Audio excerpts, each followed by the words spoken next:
Thanks for tuning in for Daily Deposits, fresh perspective, 2 minutes at a time. The deposit for today, controlled temperature.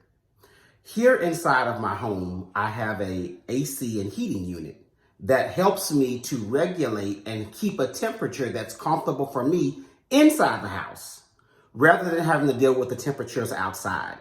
And if that unit is ever broken, right, for any amount of time, the outside temperature becomes the inside temperature, right? Because I lose the ability to control the temperature when the unit is not working. Also, if you look at maybe some of the storages that they have out there, a lot of storages are temperature controlled, where they don't let your stuff be exposed to the elements from outside. They control the temperature in your unit so that it stays hot or cold relative to what's going on outside.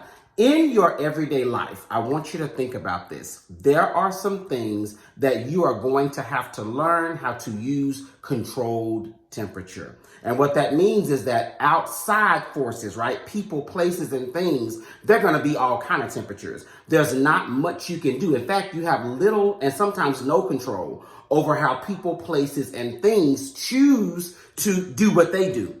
But what you do have control over is internal, right? You have control over the temperature inside of you. And that comes from your faith. It comes from just things you've learned in your life through book knowledge. It comes through having a mentor or just having some healthy things like exercising and things like that, that really help you to be able to say, I'm not going to let the outside forces dictate and determine the way I choose to run my own individual life. So I love the fact that right now it's nice and toasty, even though it's a little bit cool outside. And you've got to figure out, what does that look like for me? How do I regulate myself internally so that the outside forces don't get in my head, right? Don't get in my ears, don't come out of my mouth, right? Don't begin to affect me negatively. Look for ways that you can improve yourself day by day and keep your internal temperature regulated, regardless of what's going on externally. We'll see you tomorrow for our next Daily Deposit. Be sure you like the page.